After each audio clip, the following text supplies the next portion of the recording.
process is getting a little bit more streamlined as I go. Like that first video didn't have quite the same, number of production elements, let's say. It was pretty much just me talking, cut away to Bobby playing, cut away back to Bobby talking, and that was the video.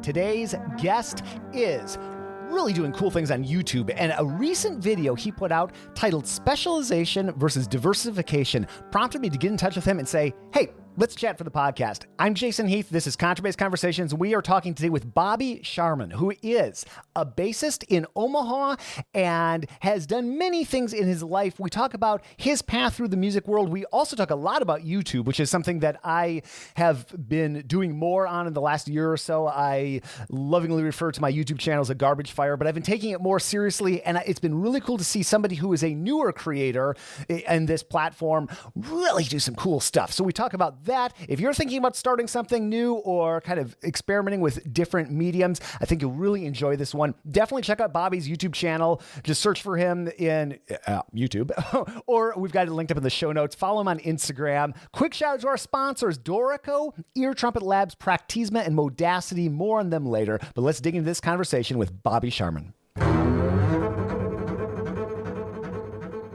Are you doing a lot of Zoom-related activities these days, or?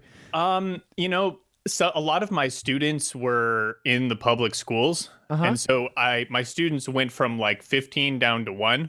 Okay. I have one woman in a small town about 30 minutes away that I teach. She's 75, by the way, and she's killing it. Nice. But I teach her on Zoom, and I did attend the ROPA conference this year because I'm a delegate for Lincoln Symphony. Oh, wow. And that was held entirely on Zoom this year. Okay. So that was definitely an interesting experience, like getting, people from all over the country in different time zones and different understanding of how, internet technology works. 150, 200 people in a meeting. It was an experience. And I think we all kind of learned a lot about how that all works. Yeah, I'm sure. And speaking of time zones, sorry, I quoted you in East Coast time. For some reason, I'd watched enough of your stuff to dig it, but not enough to realize that you're in Omaha. I was just, I grew up one rectangle north of where you live and two rectangles north where you're from. I grew up in Sioux Falls, South Dakota. Okay, sure. And my dad actually taught at University of Nebraska, Omaha for briefly. Yeah. So I have great childhood memories of coming down and going to the zoo and the old spaghetti works or whatever. Sure. Yeah. And I was at UNO doing a talk in... I was there. Okay, I was gonna say I have a memory. I couldn't remember if we connected or not. There. Okay. It was very, very briefly. Okay. There was the talk that you gave on sort of like the genesis of how Contrabass Conversations came to be, and then there was the master class you did afterwards. I had to leave before that happened, but okay. That was a fun talk. I enjoyed it. Oh yeah, that's that. Yeah, I always welcome the opportunity to try to do something like that.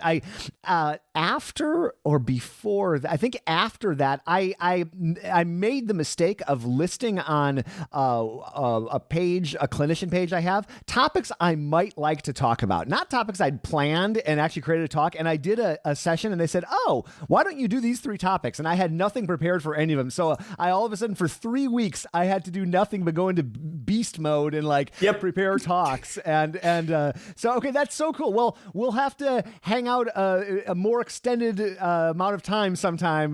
Sure, at whatever event is next. Hopefully, I mean, I am all on board for being at the bass convention in Lincoln, Nebraska, and my mother would disown me if I didn't go to Sioux Falls if I'm only 3 hours away. So I predict I predict next summer spending a good amount of time, probably just fly to Sioux Falls and drive down for the week or something like that. So, but man, I love what you're doing on YouTube. Please keep it up. It's so cool that you're. Had you been thinking about doing something like that for a while, or did the pandemic just kind of prompt it? Or yeah. So yeah, the answer is yes to both of those questions. I've been. Where do I start? When I left home at 18, I never got a cable subscription. of any kind. I've always consumed all of my content online. A lot of that has been through YouTube, and I kind of watched the growth of some of like my favorite YouTube creators, and I'm like, I want to do something like that. But I didn't know the best way to do it, and I didn't have the know-how or the resources or the hardware to even begin to think about doing something like that. And the pandemic hits, and you take a little bit of a break, and you're enjoying some of your freedom and your time off. But for someone like me, that got old really, really quickly, and I realized that if I don't have a project, then I will not do much. Yeah. So I was like, okay, I think this is time. And I was sort of missing that, scratching that teaching itch, because my students all kind of went from 15 to 1. So I thought, let's take some of my, general lesson concepts and start to put them online, and just for fun, and see what happens. And so far the response has been pretty good. Yeah, well, I mean, it's if you're looking for a project, doing YouTube videos on the level you're doing is certainly a project. I've always been gun shy. My YouTube channel has always been kind of a garbage fire, even though I've had it around for well over a decade. And I've never really over the last year or so, I've decided to just start goofing around and trying different things. And regardless of the response, I think of it as skill development. And it seems like you're kind of thinking of this in the same way. So bravo. I think I've watched everything you've put out now, and you're one of the people that I have certain I follow. Like you, I learned a ton on YouTube. I used to teach an electronic music course, essentially a dubstep class. 100% learned everything awesome. I know on YouTube. I follow these cooking channels, certainly, and it's cool to see what you're doing, and a few other people. I don't know if you noticed, but kind of around the same time, Joe Conyers launched a YouTube channel. And I thought, yes. And at first I thought, of all the things Joe needs, another project is probably not one of them. But he even said in one of his videos, he's like, look, I want to be able to teach and deliver these concepts, and this is a way I can do this that doesn't take up that much time. And it's interesting because it does take a lot of time at the outset to do the kind of videos you're doing, but it's this beautiful piece of content that you can point people to, that people can point to over the years. And it's something, as you continue to do it and build it up, I mean, people are going to be you're going to have the problem of way too many people wanting to take lessons with you. So it's really cool. Yeah, I was thinking about this just the other day. I mean, you mentioned Joe Conyers' channel, and I know you spoke with Dennis Whitaker as well. And even so, I don't know if you saw any of Bass Invader's videos. Oh, that rings a bell. I'm right. I've got my Apple Pencil here. I'm going to write down everything you tell me to check out. Okay. Yeah. So Bass Invader was, kind of around the start of the pandemic, started putting out videos as well. And they're bass covers of video game music. Oh, and wow. Like really well done, like Final Fantasy stuff. And my love separate from music and bass playing is video games, and so this struck a chord with me. There's Final Fantasy music, Mario music, Pokemon music. I'm like, and it's like those panel style, I guess you could call that a cappella style, and most people wouldn't know what you're talking about these days. Just really, really well produced, super, super great arrangements, great tone, in tune, and just, super fun to watch. But I'm seeing all this content coming out, and I'm thinking, man, this is a great time to be a bass player that's looking for stuff like this. Just because, I remember when YouTube started to gain some more traction, maybe, it's hard to pinpoint when it happened, but 2008, 2009, 10, 11, and 12, it starts getting more and more popular. And every once in a while, I would be like, there's this thing that I want to know, and I'd go looking for it, and I wouldn't necessarily find a whole lot of what I wanted. There'd be oh, I just bought a new set of strings, and here's a quick clip of me playing on this new set of strings that I bought. And it's like, that's cool. It doesn't really tell me what I'm looking for. But now if I was a bass player looking for those kinds of things, all this content's coming out. So I figure it's just a great time to be a consumer of that kind of content. Oh yeah, if we could look 5 years, if you continue this and continue to, your game is already strong, my friend. But obviously, as you continue to do it, you just naturally it'll be amazing. I think we're still at the outset of this, and it's so interesting you bring up when YouTube started to gain traction. You know, my friend and colleague Andy Anderson in the Lyric Opera, I got my Canon Pixma 2 megapixel, camera out one day and in his basement and said, let's shoot some videos. And that was when YouTube had like the 10-minute limit on it, I think, for the videos sure. And so this is maybe 2007, possibly even 2000. Yeah, somewhere probably early 2007. And I shot all those videos and, first one's got 250,000 views or something like that. The others, I think they're pushing 1 million. It was a 10-part series. Of course, it just would have been like an hour video if we didn't have that time constraint.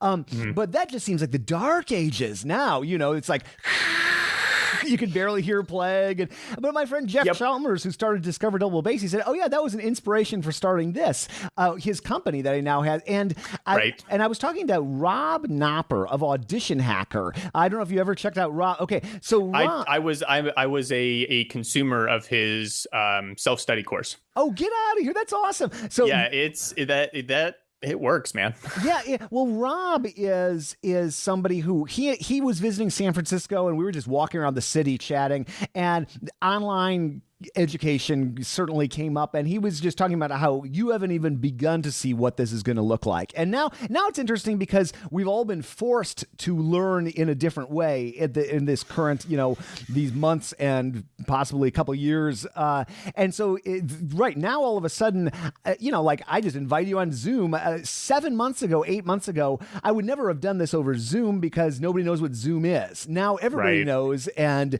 knows how to use it. And I just think it's really interesting, just thinking about the traditional models of teaching that we have and how that is, it's changing right now, but just we don't know how it's going to change and how it's going to be going forward. But, I got to say, I have 2 students I've had since I moved to San Francisco. I don't really teach much, but it is so nice to just go over to my computer at 2:59 and say start, and here they are, and then we're say done, and I go walk my dog, and just even the tiny, and they would used to come to my house. It was not a big deal, but I had to wait for them, and maybe they're late, and so I think about people who teach on a more extensive basis, and just all the travel and all the interstitial time that this removes. Now, obviously, we still want there are things we can't do in person that we can't do like this yet, but I just like. What do you see for the future in terms of online education? That's a huge question, but that is a very big question. Holy crap! I guess seeing more of the technology for at least if we're going to narrow it from online education down to like online music education. Yeah, sure. Seeing more development of stuff that can happen in real time. And I haven't experimented with this much, to be honest. Like, I know there's a couple of options right now for like playing together. Yes. That I haven't tried yet, and maybe you can shed some light on that. I'm so happy that my course, Beginners Classical Bass, is out in the world on Discover Double Bass, and we've been getting some great feedback. Here's Barry Green, instructor of bass at The Ohio State University, former principal bassist of the Cincinnati Symphony, and author of The Inner Game of Music. Barry writes about the course. This wonderful, extensive course includes 14 chapters of 66 lessons, varying in length from 1 to 8 minutes each. It is so comprehensive. While it is called a beginner's course, this only means that the course begins with the parts of the instrument, including how to take the bass out of the case. However, it also takes the player through the most advanced left and right hand techniques, including shifting, pivoting, harmonics, positions up to thumb position, tuning the bass, scales and arpeggios, as well as left hand techniques of dynamics, bow placement, articulations, including portato, staccato, and slurring. Barry, thank you so much. And folks, if you haven't checked it out, you can find it through the link in the show notes or just visit discoverdoublebass.com/Jason Heath. Keeping track of what you practice is so critical. And my practice companion, Modacity, it does it for me. It's so awesome. Here's Modacity founder and CEO Mark Gelfo on how this works. Accounting before the spreadsheet was manually handwritten ledgers, and that's where most musicians have been for the last 200 years. And it's time to automate that and save some time and let people focus on what's really important, which is performing on their instrument. And that is exactly what Modacity has done for me. I feel so much more focused and energized and enthusiastic about practicing. I love this app so much. You can learn more at modacity.co and visit our website for a special offer for lifetime access for this app. Such a cool piece of technology. And thank you so much for sponsoring the podcast, Modacity. Well, maybe we could experiment together. Not for the podcast at this moment, but I actually did. So Gary Carr, of all people, emailed me and said, have you heard of this software Jacktrip? And when Gary Carr emails me, I say I owe it to the bass community and to Gary to do some research. I went down a serious rabbit hole that got me on a Zoom call with Mark Dresser and professor at UC Irvine named Michael Desson, who is both of them use Jacktrip, which is you can play with no more latency than if you were in the same room with me under a certain set of conditions. It's incredible. And then I was speaking with a grad student at Stanford in the music program about Jacktrip, and he specifically created a tutorial on how to use it on Mac. And the very short answer is you can do this, but it is seriously not ready for prime time. It is. You got to get into the terminal. You got to do some port forwarding, things that my high school student on their iPhone is not going to. But the research, the research, if we were to graph the amount of research being done on this, they've 20x the resources being devoted to this. So we're going to see plugins. We're going to see standalone programs. It can be done. If the words port forwarding sound scary to you, probably not ready for you. Yeah. And this is the kind of thing where, as a really direct example, for my student, I think she's, I'll just say she's in her mid 70s. She played bass back in high school and decided that, as a thing that she wanted to do to keep active during retirement, she's like, I want to play bass again. Excellent. But telling her the words port forwarding is not going to go over very well. She's figured out Zoom. She knows that if I just email her a link like you emailed me to get on here, she just clicks the thing, it pops up, and we have our lesson, and it's great. Mm-hmm. But yeah, so development of what you're saying, this 20 times,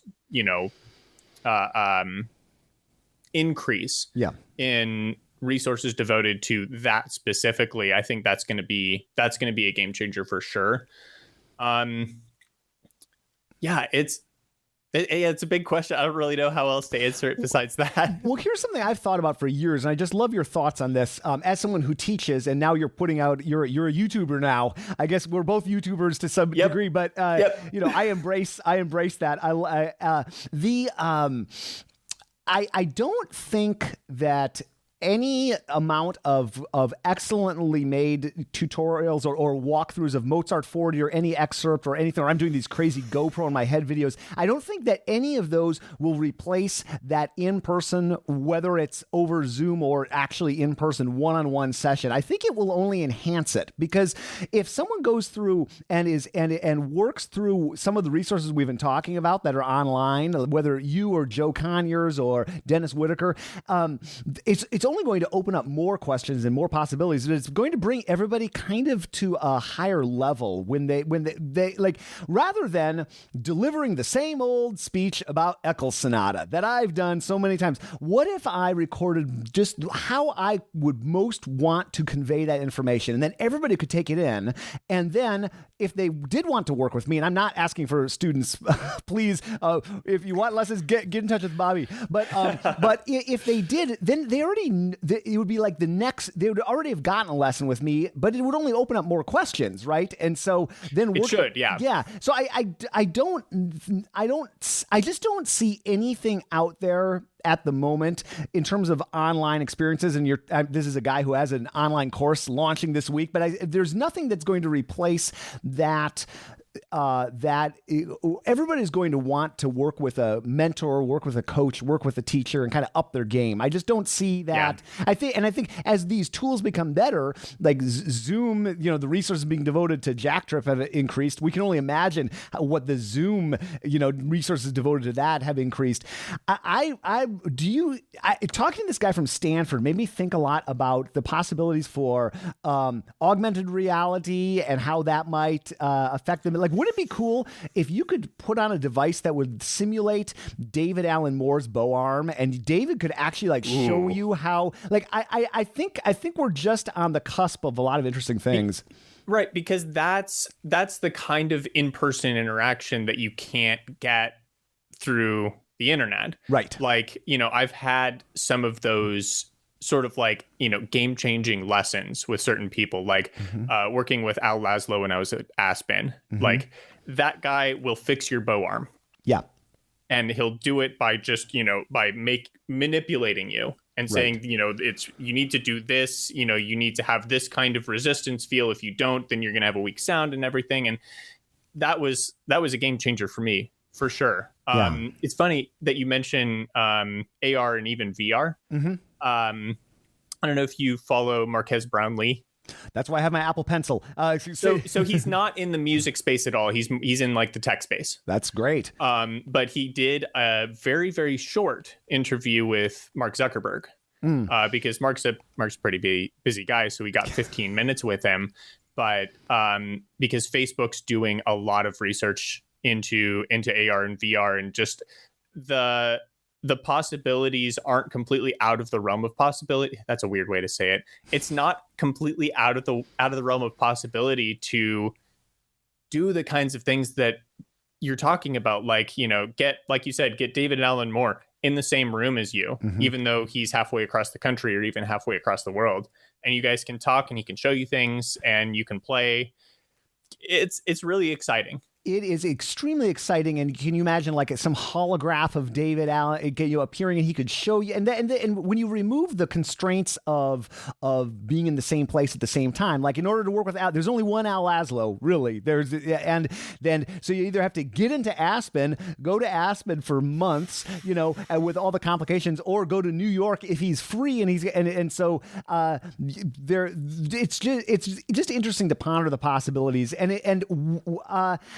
one silver line. There are a lot of not silver linings to the current moment for all things, but certainly if we're just talking about music education. But one that I've heard from several college professors talking about how they've been dealing with, the end of last year, now this semester or quarter, the asynchronous recording, and then looking at that during your one-on-one time is becoming much more prevalent. So what I mean by that, if people don't understand, is the teacher says, you record Brahms 2 and send it to me, and then we'll listen to it and talk about it at the lesson.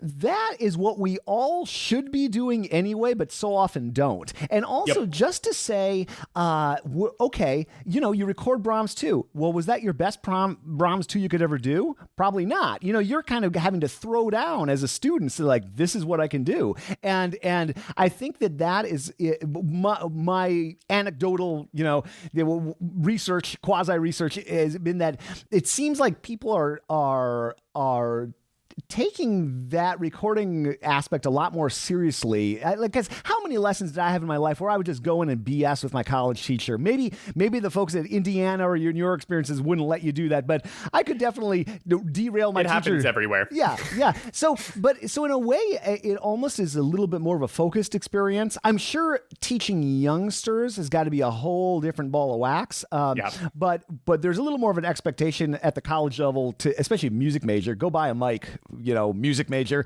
and so, it's just interesting I just think classical music and universities are two of the most conservative institutions. And when you meld them together, you get a truly slow moving beast. And this is, I think, shaken up a lot of routines that people just, been doing for generations, really. Mm-hmm.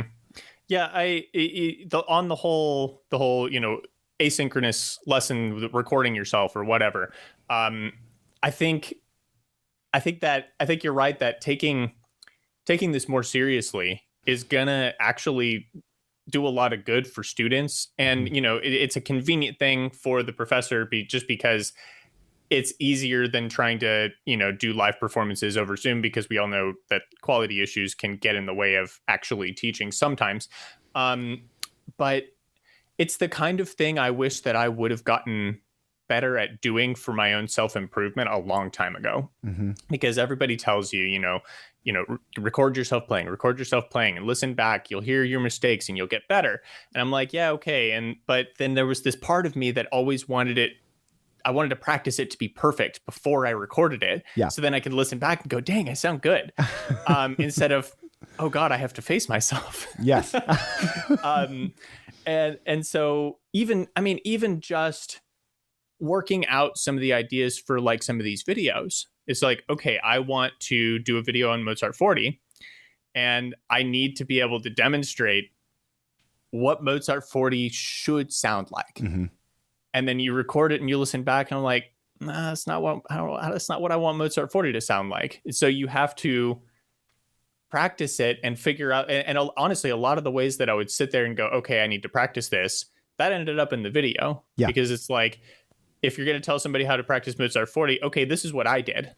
And it did, pretty well for me. I'm still not perfect. I have a lot of work to do. We all do. But like,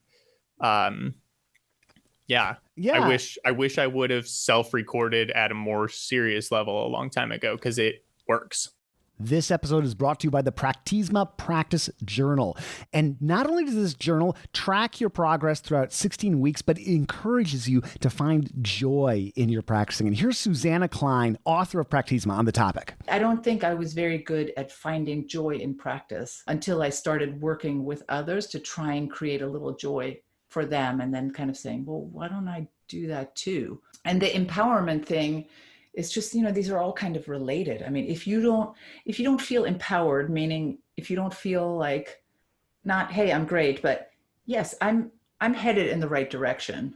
I'm making progress. In the future, things will be good, better. I'm a big fan of this journal. I've gone through all 16 weeks myself on my own personal journey. It is so cool what Susanna's created. It's packed with research-based strategies to turn your ho-hum practice into extraordinary practice, and it really works. Learn more at Practisma.com, where you can download the introductory chapter of the journal for free. And thank you so much for sponsoring the podcast. This episode is brought to you by Dorico, and one of the things that attracted me so much to this app is the beautiful user interface. Here's Daniel Spreadbury, Senior Product Manager, on how they thought about designing this user interface. It was building on that idea of having everything in its place and a place for everything, basically, and not just throwing everything at the screen and hoping that you'd be able to find your way through it. I have become a true fan of Dorico. I have the full version. I use it every single day. I use it in my lessons. I use it for...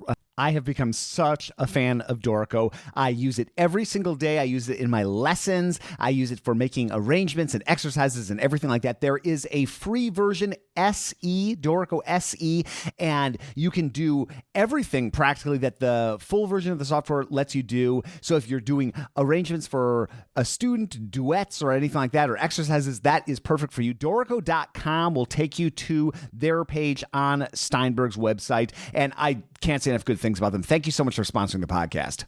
Well, the advice I tell, I probably said it in that talk back at Omaha, but is like, make a practice of putting yourself out there in public and just getting used to doing that on a regular basis, whether that's video, audio, writing, however, and just that's a muscle that you can exercise and that will strengthen. And I mean, musicians are generally performing in public anyway, so putting yourself out in public and it's a good way to build some other skills. And that's part of why that specialization versus diversification video really resonated with me. That's something I've thought about my entire life. And as you were, and I'll link up to that video obviously, but I was thinking through that, it's really cool what you're doing with these videos, particularly because in my eyes, you are working on your musicianship in the creation of these videos. Like you were saying, going through Mozart 40, one might think that you're sitting in front of, I'm not sure if you're using Final Cut or Premiere or what you're using. Premiere, yeah. Okay.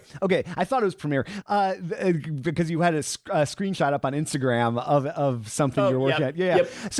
So one might think if they were just watching you that you weren't practicing. And I guess you're not in a way, but in a way you totally are. You are analyzing yourself in a very profound way doing that, warts and all, I'm sure. And then just like I was saying, recording Brahms too, well, you could always be better. So I think I see what you're doing, it just my words, but I see what you're doing as practicing in public. And I think it's really interesting. I think it's something that people, I would love to see everybody doing that. And it really has been cool watching all these Instagram, like bass practice videos. I think that's a really cool thing. And talking to a lot of musicians, younger musicians than me in particular, that seems to be a way of holding themselves accountable and like actually putting something out like that. So are you kind of seeing what you're doing along the lines I'm describing? Yeah. Okay, so here's like a specific example. I was actually talking to one of my former students about this. He's a freshman in college now, and there's not as much of that sort of mutual, not only camaraderie, but like sort of friendly competition that you get in a college music program with, like let's just say you're in a college music program with 10 other bass players. You're all at varying levels and you're all doing stuff, you're all playing for each other and sort of, encouraging each other. But also, there's that one player that's like, oh, they're like, they're better than I am. So I want to, hold myself accountable to that. And so that we can get better together. But that doesn't exist as much now. Yeah. Because of the times that we're in. And so seeing all of these players posting content like that, even if they're just like short clips, sometimes I'll get, the pandemic has caused me to go in cycles as far as my productivity, where 1 week I get a lot done. I do like, scripting and shooting and practicing for another project. And, I just do a bunch of stuff. And then the next week I do pretty much nothing. But then I'll see somebody post a video and I'll go, oh, yeah, that sounds really good. I need to go practice. So I think that is really, really helpful for everybody. Yeah. Just holding ourselves accountable and just being able to see what everybody else is up to. Yeah, for sure. Yeah, this whole I've thought so much about this topic, particularly if we think about music school, specialization versus diversification. Here are just my thoughts on that, because I think it's a complicated topic. I've seen the trend in the last decade or so being a little bit more towards we all need to be musical entrepreneurs and do a little bit of everything. And I say in my goofy voice, that's not that we should, but like, and here in 2020, oh my goodness, don't people who were so specialized in performance. I mean, I'm looking at some of my friends and colleagues who are unemployed for the indeterminate future, and they had sort of, reached the pinnacle of what they tried to do. I'm thinking specifically about people who've won orchestra jobs, but that's certainly true for jazz or anything. But there's also, okay, right at this current second, one might think specialization is a bad thing because you want to have like 9 things you're fairly okay at, and at least a couple of them will pan out. But there's a danger in just being mediocre at everything, right? And yes. and then if you think about music school in general, this is the tough thing. I don't know. I have given so I've given my fair share of talks, brought in for a musical entrepreneurship seminar, and I've seen these like vacant stares from the bassoon master's students who are just sort of like tolerating my presence there, wanting to get back and practice for their audition. And so it's like they're not buying what I'm selling. I have felt that a lot. And so like I also think there's a beauty in just getting as high a level in something like an instrument as you can. And I know you were a competitive pianist from age 5 to 16, if I remember. And so I think maybe I just love your thoughts on this, because this is something I wrestle with, and I also would love your thoughts. Not that we can change the world here on this one talk, but like, what do you think? I guess I'll just let you take the reins. But the thought of music schools and specialization versus diversification, like what could Indiana have done differently? What is Indiana? What did they do when you were there? If you could wave a magic wand and get that ratio, quote unquote, right, just I'll open the doors. Sure. It was actually like that. My experience there actually sort of like the doors are there for you to open if you take the initiative to go and open them. And that IU was really formative for me, but almost not in the way you might think, because I went there for jazz studies master's. I left my hometown, and like the idea was that I was going to, get my master's degree and move to a larger metropolitan area. I had friends in Kansas City and Chicago, and a few of my friends upon graduation were starting to move out to New York. And so like that pipeline was kind of there. But I couldn't help myself because I'm a generalist. I'm all over the place. And so I auditioned for the orchestras as well. And I got in, and it was a great experience, because as somebody from a relatively small community, Manhattan, Kansas is, I don't know, with the college, I think they're like maybe 85,000 people now. Yeah. But there's not a major symphony. Topeka Symphony I played for in the later part of my undergrad. That's a decent regional per service orchestra. But I hadn't heard what like that sort of upper level of orchestral playing was like. And so I actually ended up, I've told him more than once that this was a formative experience for me, but I got the opportunity to sit next to John McCullough Benner on Beethoven 5. All right. I know you've talked to John. Yeah, John's great. John is an Yeah. absolute monster player. And like 8 notes in, I look over, I'm like, oh my God. Because I had not heard a bass sound like that before. And I immediately was like, that's what I want to do. That's it. Because I was still in this place of generalizing and not really specializing in anything. So I'll specifically to your question about Indiana, I found the doors there and they allowed me to open them. And I think if I hadn't auditioned for the orchestras and just focused on my jazz playing while I was there, I probably wouldn't have figured out that orchestral playing is really what I want to be that's what I want to be a black belt in.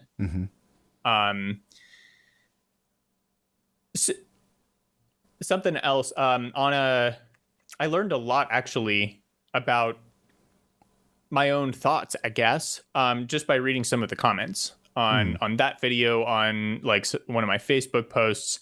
And that's about, they brought up T-shaped focus. And this was a concept I wasn't familiar with yet. And so a T-shaped focus, if you think about the shape of a capital T, the upper part of the capital T is sort of your breadth of different kinds of skill sets that you have. And then the part of the T that descends downward is the depth of like, a smaller range of topics that or a smaller range of skill sets, or maybe it's just one skill that you are really, really good at, that you've, really devoted everything to. And I think in today's world, a T-shaped focus individual is going to be the ticket forward. For a long time, I felt I was. There's also, so there's the T-shaped focus. There's also the dash shaped focus, so it's just the upper part of the T. So you have a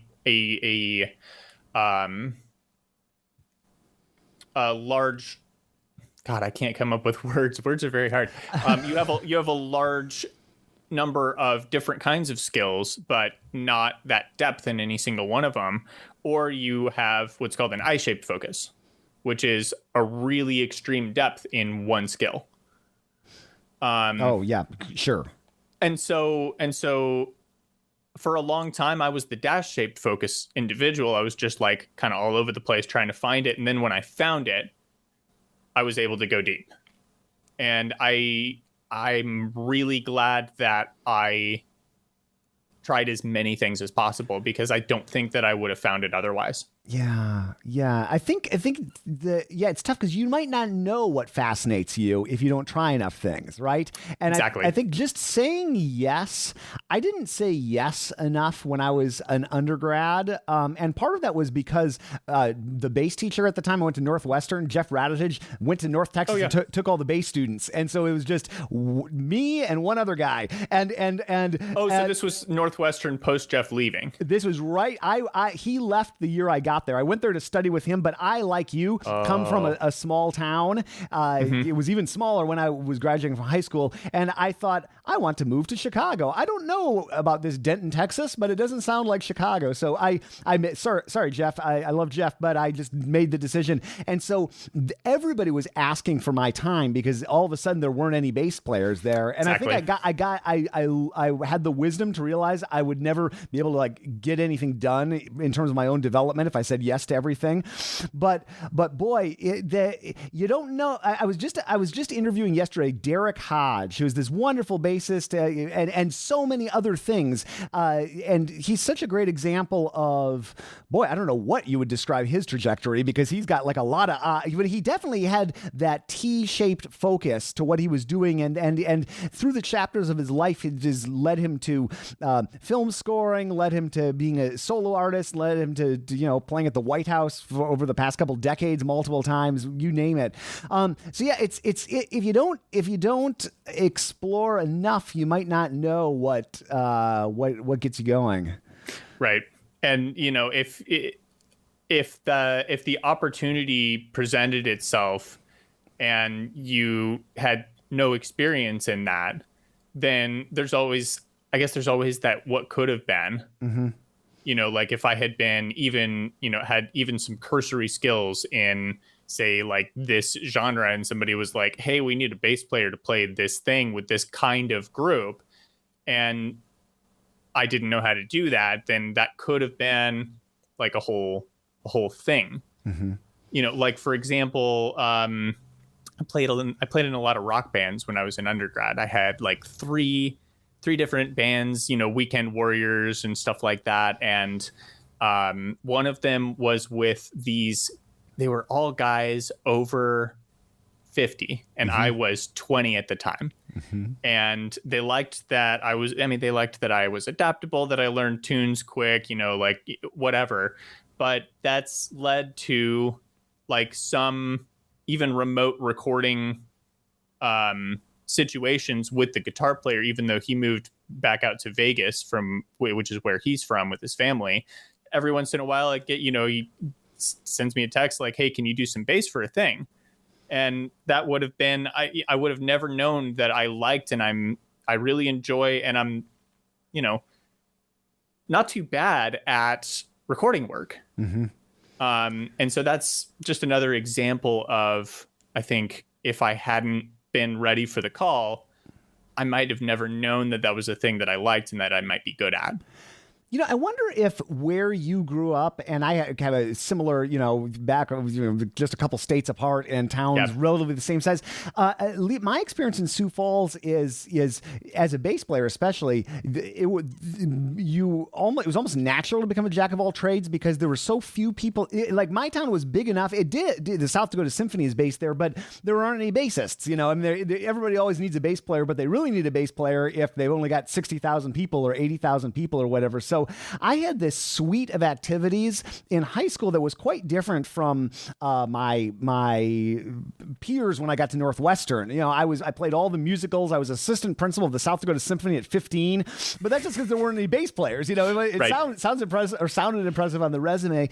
And yeah, I ended up playing all sorts of stuff that the students that I've taught in larger metro areas, they might actually have more of a specialist, and it's all depending on who you teach and where you teach. But I definitely taught in some kind of, high intensity, my child kind of places where they really want their kid to be the best at everything. And Sure. so, I was all over the place playing in punk rock bands and doing this and that. What are your thoughts?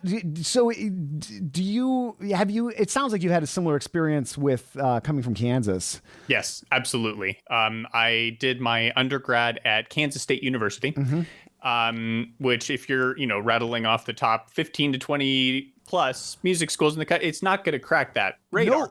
But yes, there's a big but there. But there tell is me a yours. big but to this, and this is something that I talk to my students about when they're like, I've graduated a couple of students now from high school, and they're like, a couple of them are like, I want to stay closer to home and go to, UNO or UNL or something like that. But then, there are others that are like, maybe I want to, I want to shoot for the moon. I want to go to Indiana, or I want to go to just somewhere much bigger, name a top whatever music school. And the thing I always have them think about is where they are in their development. Like, they're doing really, really well, but I think a lot of the undergrads at the top music institutions already play at that professional level and just, need to be sort of groomed to springboard off of that. And then the other kind of college that there is a college that will develop a professional. Mm-hmm. And I definitely found that experience at Kansas State because, like you were saying, I was the guy. Yeah. And so my undergrad experience was I played in the orchestra, I played in the big band, I played in two jazz combos, I played in the Latin jazz ensemble, I played in the wind ensemble. I had 3 working rock bands. I had a working jazz trio. I played in the musicals. I actually played 2 of the musicals at K-State when I was in high school, just because there weren't any bass players. Mm-hmm. So I got all of these experiences there. And I mean, it just has proved to be so advantageous later in life. 5 years in the Latin jazz ensemble. It was fun. I loved it. I learned so much about rhythm and all of that. And then, I get to Omaha, and I've been here for a couple of years. And there's this guy named Andy William who rolls in he was in Alabama, but he's originally from Cuba. He's like, I've got this set of music. They're really good arrangements. And I've got, it's Andy William and the Nebraska All-Stars now. Mm-hmm. And half the group is from Cuba, Mexico, Central America. So they've all been steeped in this. And I wouldn't have been able to play with these guys if I hadn't spent 5 years in the Latin jazz ensemble. Mm-hmm. And it's some of the most fun that I have playing the bass. So yeah, it's advantageous for sure to go around to all of these different things, especially now because orchestral playing's out. Yeah. For the most part, like Omaha Symphony is getting back going in a very, very small way. And I'm playing a cycle we're doing Beethoven 3 in a very small chamber setting in October. But I've been able to continue doing some things just because of the diverse skill set. I don't know if that answers the question. No, it's great. It's great. No, it's great. I was talking to Susan Cahill from the Colorado Symphony near the beginning of the pandemic, maybe in April or something like that, or the pandemic here in the U.S. at least.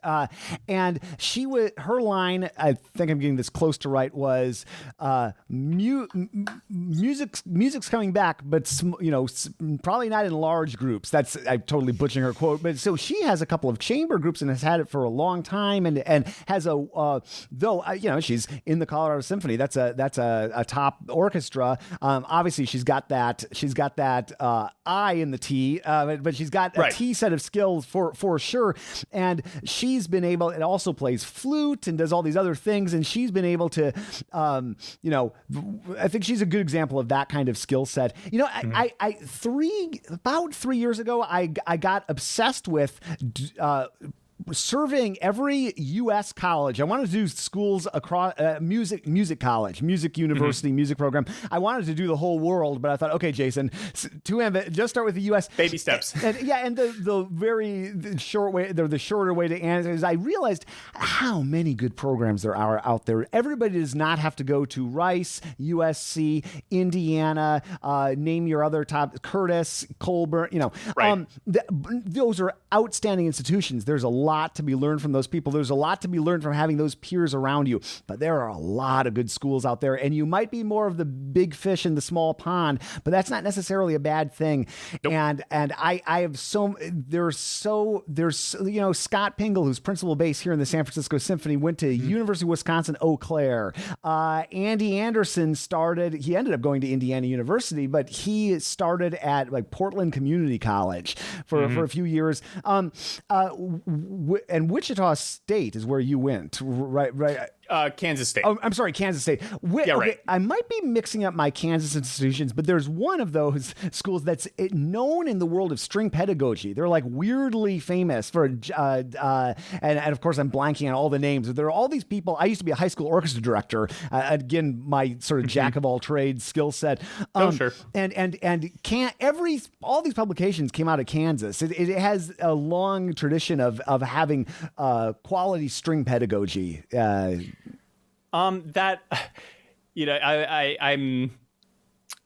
I should know this. I know there's a couple of people at Kansas State that have contributed quite a bit to the research side of string pedagogy. I think one of them is David Luttrell. There we go. I'm thinking about that's Kansas State. Okay, so I am thinking. And then Kansas another State. one is Cora Cooper. Okay. On violin. So yeah, David Luttrell was literally he was my youth orchestra director. He was my college orchestra director. That guy was extremely formative for me. Mm-hmm. So David's great. Yeah. It's and I think Jacqueline Dillon. I might absolutely be butchering that name, but she's somebody. She's well known in the string pedagogy world. I guess I'll just leave it at that. And also hails from Kansas. And I was at a panel discussion at ASTA. Some history of, I don't remember what possessed me to go to it, but it just history of string pedagogy or something. And I just was looking. I was like, why is everybody from Kansas up on this stage? And so it's kind of interesting. Yeah. Man, so how long? Okay, I just want to ask you some video questions because I find myself how long does it take you? Give me a rough estimate. I know it'd be hard to do of how much time you're putting into any of these videos. Maybe the talking head takes a little less time, but maybe it takes a lot of time to think about all that stuff. Right. Yeah, that's a good question, and it was a lot. I learned a lot about what all goes into making stuff like this as I went. The first video I put on my channel was, what did I even call it? How to practice fast passages. Okay. Yep. And I immediately realized, I was like, okay, I've got my content. So I usually spend, I don't know, let's say an hour writing a rough script. Mm-hmm. And then I make sure I make one editing pass and then another editing pass just to clean up language. And I forgot an idea or something like that. Let's say that takes another hour. But I quickly realized when I was doing my first video, I actually am using the camera that I'm using right now. It's literally just a Logitech C920 webcam. Nice. Looks great. I would love a better camera, but I just don't have the money. I don't want to throw money at this yet. Right. Sure. Understood. If it blew up tomorrow and I started getting, hundreds of thousands of subscribers, it won't happen. But at some point, if it keeps going well, I will invest a little bit more. But I realized really, really quickly that at least for making a polished YouTube video, that my lighting situation sucked. it was terrible. Like I just looked washed out, and I didn't have any. So I got like a $55 set of studio lights, just LED studio lights off of Amazon. I think Neewer is the brand that made them. Yeah, those are great. Really cheap little things that just kind of sit on either side. They come with different colored gels that I haven't used yet, but immediately that took, the comparatively bad image I was getting out of my C920 and made it less bad. Yeah. So that was one learning experience, and that took me a long time. And I am not a professional video editor. And so learning how to use Premiere is another big, it's daunting. So the thing that's been cool is I learned something new about Premiere every single time I do it. Yeah. And so the process is getting a little bit more streamlined as I go. Like that first video didn't have quite the same, number of production elements, let's say.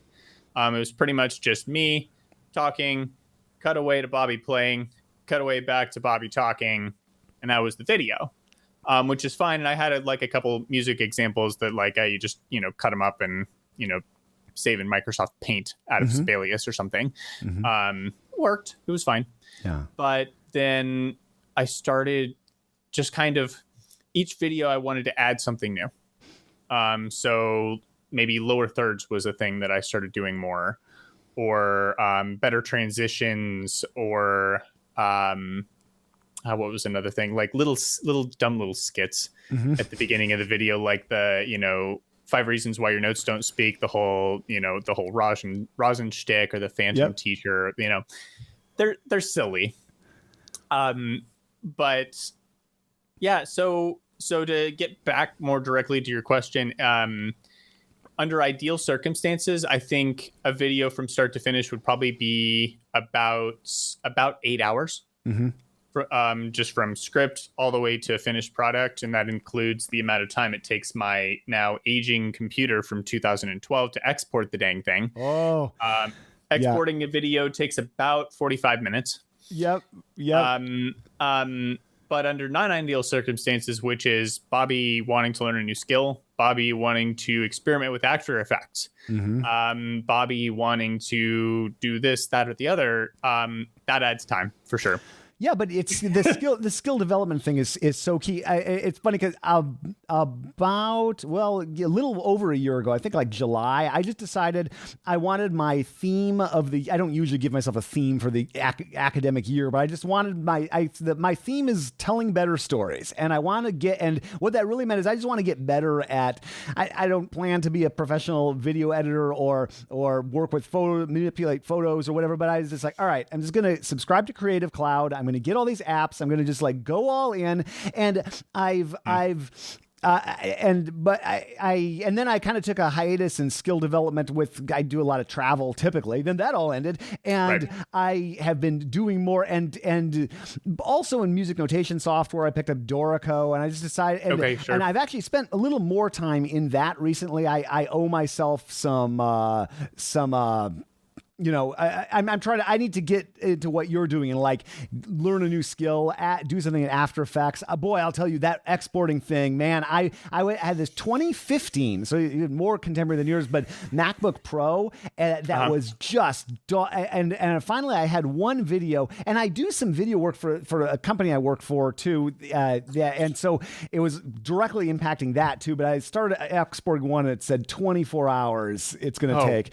And I thought, okay, all right. And I did an event, got some cash for that, and I bought a 16-inch. I'm now talking to a 16-inch, the most concurrent MacBook Pro, which has been a dream for exporting and just generally working. So that's been great. But it's so software like Premiere or any of the Adobe programs. I mean, they try to make it as easy. They're. I don't know how I would change the user interface. I'm not a UI expert at all. But it strikes me that some things are pretty hard to learn. But then I learn them and I got them, and it's been great for my workflow getting into Adobe Audition. And I realized, maybe the last couple weeks, the percentage of my work week that I'm sitting in front of an Adobe product, and then also I love photography in general. So using Lightroom and taking my camera around, and I really don't want to document this moment, frankly, like outdoors. So I haven't been taking a lot of photos except of my dog. But I've been taking photos of my dog, like breaking out my portrait lens. And I spent too much money on gear over the last summer or two. And I found myself up all night watching YouTube videos on what to buy. And so I got all that. But man, the advice I heard from a cooking channel I like is it's like, look, lights, good audio. Those are the like lights and audio both and then the next thing to think about it would be lenses, and then finally camera, Exactly. Yeah. Exactly. And that's how I've gotten so much mileage out of a webcam. Yeah. Was the lights came first, and I have two microphones. I have a Blue Yeti that I'm talking on now. And then I have this cheap, it's a Chinese microphone from Aventone. It's just a CK1 condenser microphone, a little pencil guy. I think it was $150. Guy in Bloomington recommended it to me when I was in grad school. I think sounds pretty good for $150. I'll tell you that. Yeah. Well, the bass sounds great. That's what you're using to capture the bass. I take it. Yeah. No, it sounds wonderful. I'd love to know, like, who do you follow? Who are YouTube creators that float your boat in music or out of music? I think I just love. Okay. Yeah. So yeah, sure. A lot of my YouTube consumption is interesting. I do like tech a lot. Me too. One of my favorite tech channels is Linus Tech Tips. Oh yeah, I love that. Yep. And Marquez Brownlee, or otherwise known as MKBHD, is another one kind of in that tech space that I really like following. Austin Evans is another one. I also like video game speedrunning. Okay. Are you? I don't know. Sure if no, you're familiar. I do. I play. My wife is much more of a gamer than I am. I play Civilization 6 on the iPad all weekend long, and that's about it. Excellent. I can get pretty addicted to video games, so I always have to look out a little bit. But I go through phases. Yeah. I'm currently not playing anything except Civilization, but ask me in a couple months, and you might get a different answer. I have to always keep one foot out of the video game world, because if I put both feet in, I will not leave. Right. So, video game speedrunning is just getting through games as fast as humanly possible and documenting it. So there's this one channel called Summoning Salt that does the world record progression of Super Mario Brothers, for example. It's just like super fun to watch, like the competition levels of this. And anyway, most of it is tech. Adam Neely is somebody that I check into every so often with, music and bass and stuff like that. But yeah, it's surprisingly not a whole lot of my YouTube consumption is music related. Yeah, more. I follow. Peter, if I think of larger names, Peter McKinnon is somebody that I dig what he does and his. Okay, in doing the video thing, I'm starting to follow people like Peter. Yeah, and then Casey Neistat, of course, is a big, and I think it's interesting because I can't it's interesting to find. I realize how much I don't know when I see, and Peter, of course, it makes me want to go buy $10,000 cameras, but a smaller creator, although she's getting near 1 million. Have you ever checked out Sarah Dietschy? She's in the tech space. Does she go under? Like, does she have a series called This Creative Life? Yes. So she has a podcast called This Creative Life or That Creative Life. I can't remember what the title is. She also, she got big because she did a video called How to Vlog Like Casey Neistat a few years ago. And then Casey gave her a shout out. So she's awesome. So I find her particularly interesting for a lot of reasons. First of all, her primal branding, like Sarah Dietschy rhymes with peachy. The elements in her video are really, really interesting. I also appreciate somebody who is in in the tech space, but very unlike a lot of tech people I follow along. She's like a mid-20s young woman. I also she is wickedly intelligent, and her perspective and her podcast is shockingly, I don't know why I say shockingly. Anybody can do anything good, but it is remarkably good. It comes out on Mondays, and I listen to every single one. She's had Linus on several times, and just I don't know. It's interesting to me. Like, I'm 44. It's really interesting to listen to somebody that's solidly in a different generation than me, and who she brings on. And I've followed a lot of different creators, and I don't know. I think creativity in general, whether we're talking about making music on the bass or making YouTube videos like we're talking about now, or painting or developing our skills. It's really, I get stuck in my, I subscribe to a ton of channels and podcasts, but yet I feel like she opens my eyes to what's going on. So you follow her podcast, it sounds like. I've seen, just by proxy, because I'm into Linus Tech Tips, I've seen her interview with Linus. Yeah. Her most recent one, I think. And I think that's how I became familiar with her. Cool. Yeah, no, it's interesting. I love it, especially people who are doing stuff on YouTube, and you're obviously like doing your game. Like I said, your game is strong. So I figure you were probably so you've given me a whole bunch of weekend or maybe even tonight watching to dig into.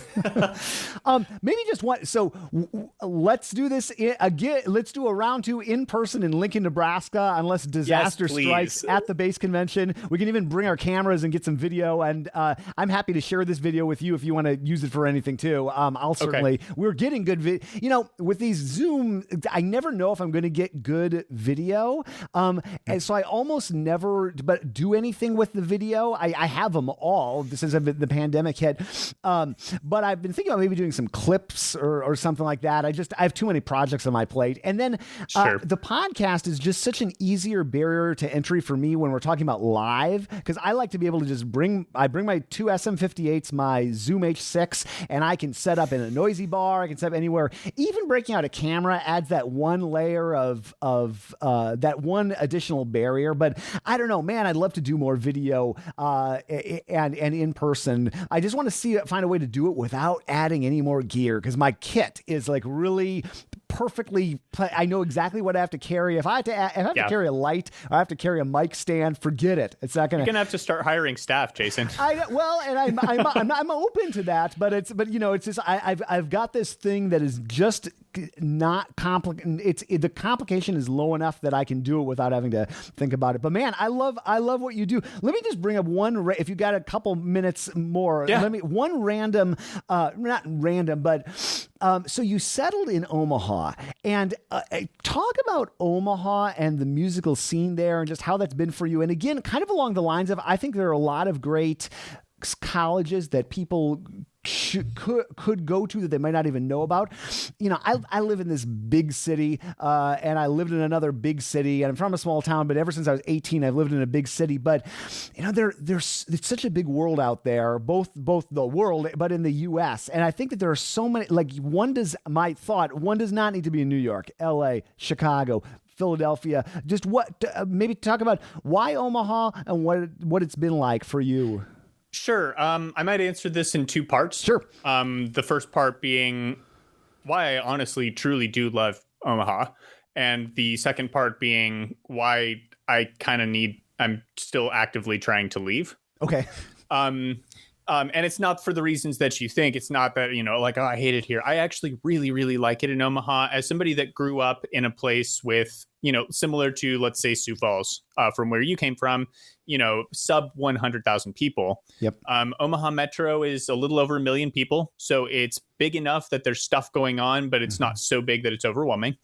The Omaha Symphony I think a lot of people are kind of surprised when you think about Nebraska. And the joke when I was at IU and I said I was moving out to Nebraska, they're like, what is there in Nebraska?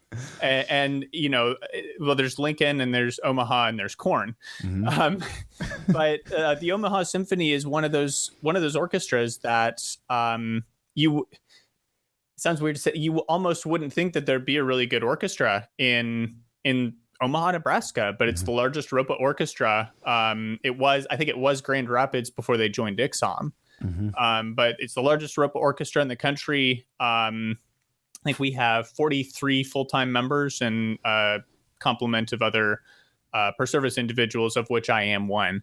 But Omaha's great. The Omaha Chamber Music Society is a really active. A lot of the symphony members are in there, but also, just community members that are community musicians, I should say.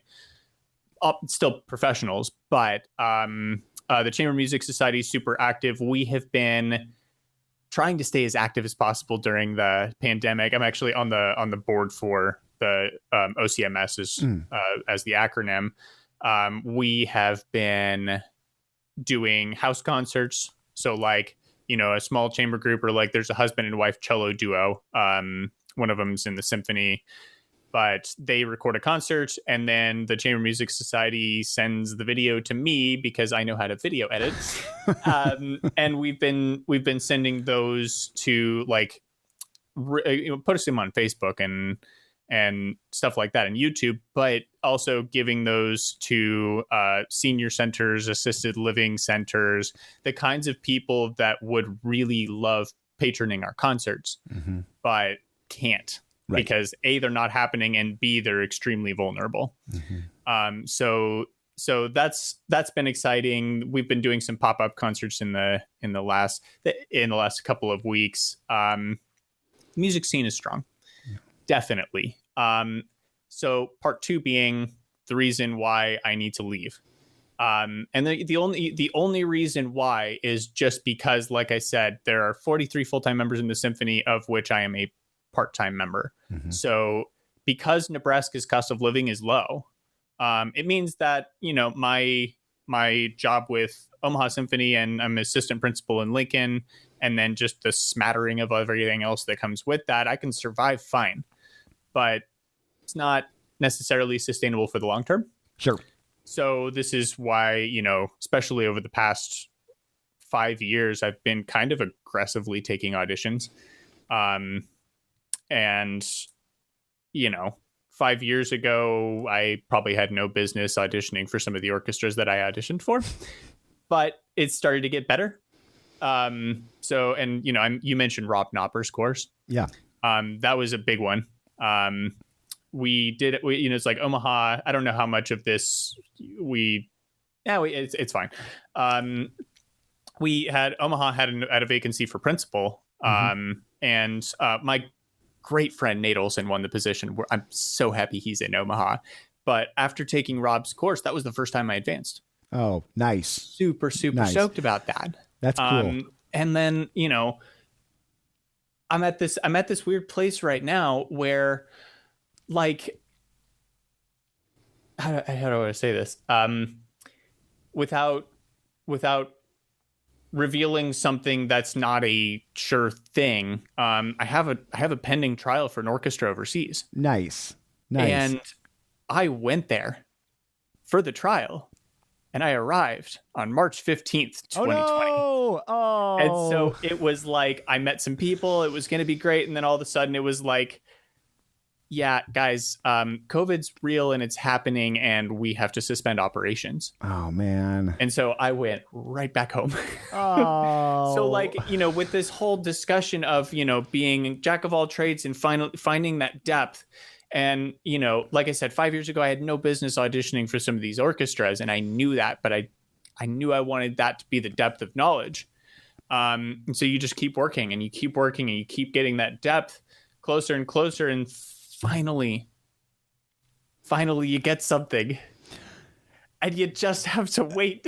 Oh man, that's such a drag. You just have to wait.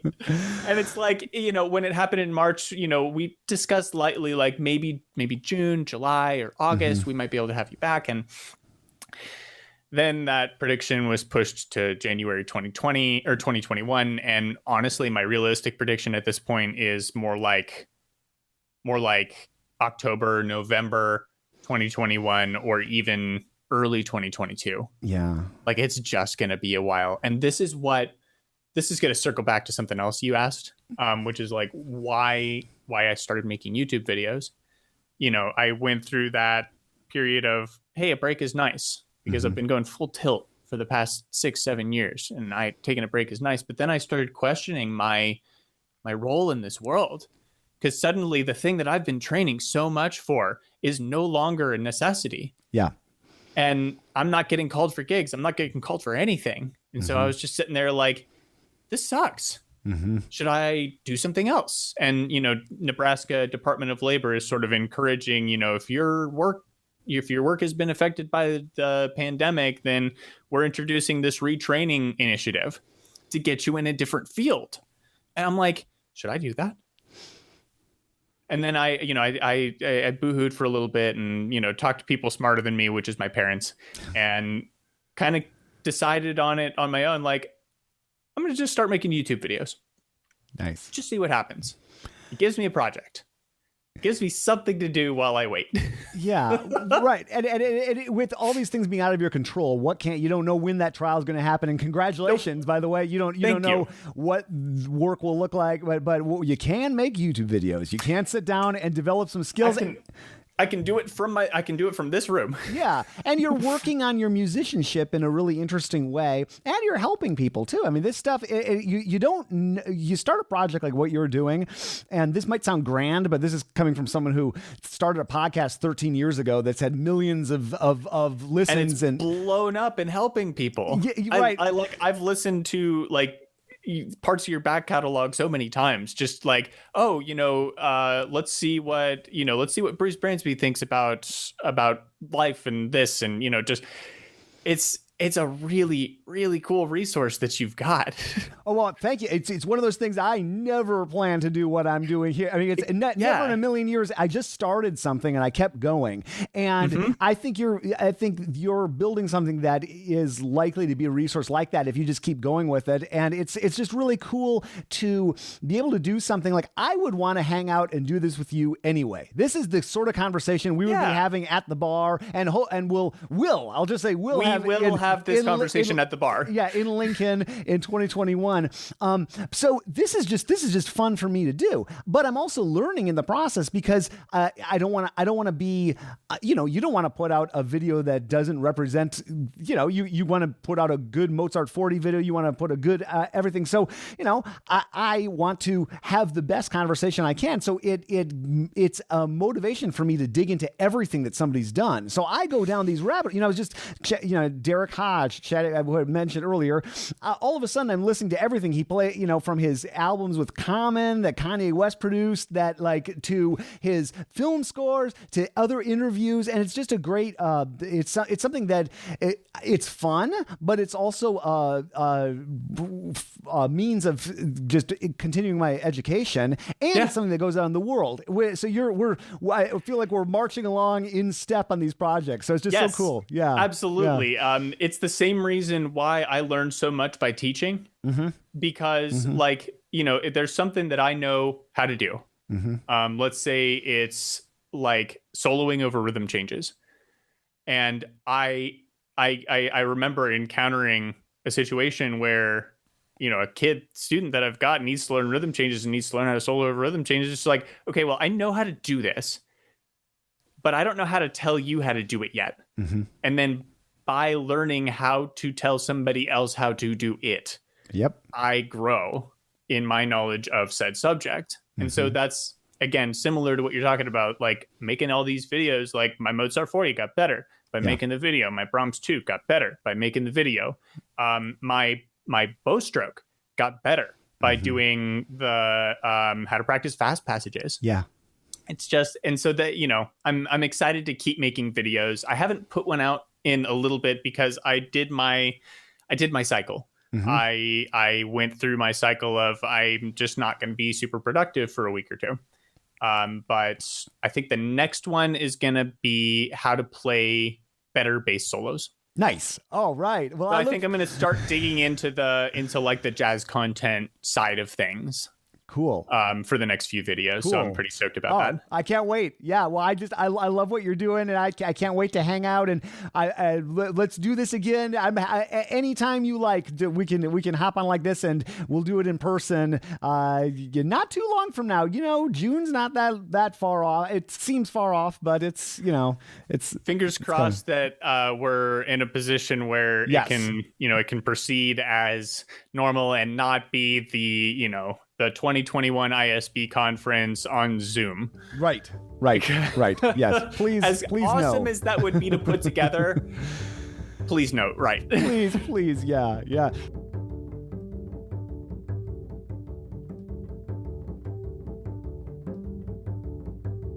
Bobby, you rock.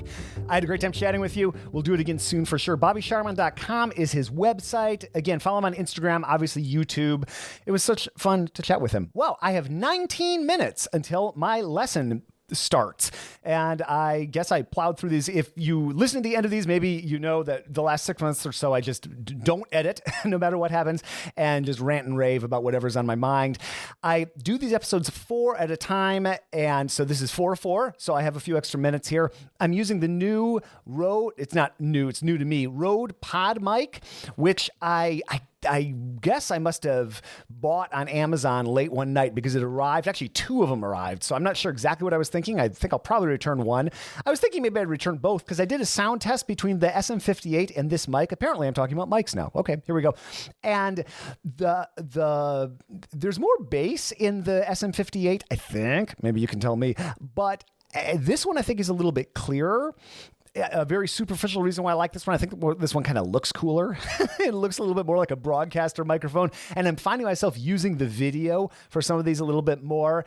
It is possible that I'll keep the second mic because whenever I get to chat with people in person, I can really have like an actual podcast studio setup of sorts here at my place. And I had been, until all this mess that we're in now, doing more of these in person. And one of the advantages of living in a town like San Francisco is a lot of people do come through here. And I live in a cool part of town. So I've had a lot of guests where take them out for lunch, walk around the neighborhood, and then we chat out in the city, which is fun, but also can be a little weird. And yeah, I like the idea of actually having a studio set up here. We'll see. I have a problem with gear. Maybe you can relate. And I start to get gear, and then I get more gear and more gear and more gear. And what I really need to do is just get better at my craft. I do not need a new bass bow. I'm trying out this $6,000 Rodney Moore bow. And Jason, no more bows. Your problem is not bows. But by the way, if you're looking for a bow, this bow is being sold as a fundraiser for a luthier scholarship for the next International Society of Bassists convention. I hope I'm getting that right. If you want more details, the best thing to do is probably just email me, feedback@contrabassconversations.com. You can hit me up on social media, but those messages can kind of fall through the cracks. They usually don't, but they can. So email me if you want some details on this. It is absolutely worth the money. It is a beautiful stick. It is Catalox, which I had never heard of, but is a Mexican hardwood that is more sustainable than Pernambuco. I think I'm getting that right. Ralph Alcala, who works with Eastman Strings, and I work for Eastman Strings too, but he's been on the podcast. He's been an independent luthier for a long time. He came up a month ago maybe and dropped this bow off with me. I did a review of it, which you can find on my YouTube channel, where I compared it with my main bow, which is a Baron Doling, which I then compared with an more entry-level bow called a Finale bow from Steve Kosika, the String Emporium, longtime sponsor, not a current sponsor, but a longtime sponsor. And yeah, the results were as expected. I think the Catalox bow, the Rodney Moore bow, sounded the best. I think people were less than impressed with the sound of my Doling bow. I've always liked my Doling bow, although it has some flaws. But it's David Craig, who I've actually been meaning to have on the podcast. I sat with him on a flight to the ISB 2017 convention in Ithaca. He said he preferred the Finale bow sound to my Baron Doling sound, which I thought was interesting because my Finale bow is $350. My Baron Doling is at least $3,500. So I think the Baron Doling sounds better than the Finale. It certainly doesn't sound 10 times better, but it's kind of like you're getting into cameras and lenses and higher end gear there. Yeah. So anyway, I think I should probably go. And the more I'm using this microphone, I don't know. I kind of like it. I think I'm going to actually schlep all this gear over to where I do my Zoom lessons, and I'm going to make my students give me some feedback. They'll have fun to do something different. So I'm going to use the SM58, ask them how it sounds. I'll use the pod mic, ask them how it sounds, and then I'll use my normal setup. And yeah, that's what's going to happen. All right, I must sign off now and thank the team, who are Michael Cooper, Steve Hinchy, Mitch Mooring, Trevor Jones, and Krista Copper. Mitch makes beautiful basses in the Dallas-Fort Worth area. MitchMooring.com is his website. I am your long-winded, for this episode, host, Jason Heath, and we will see you again soon for more life on the low end of the spectrum.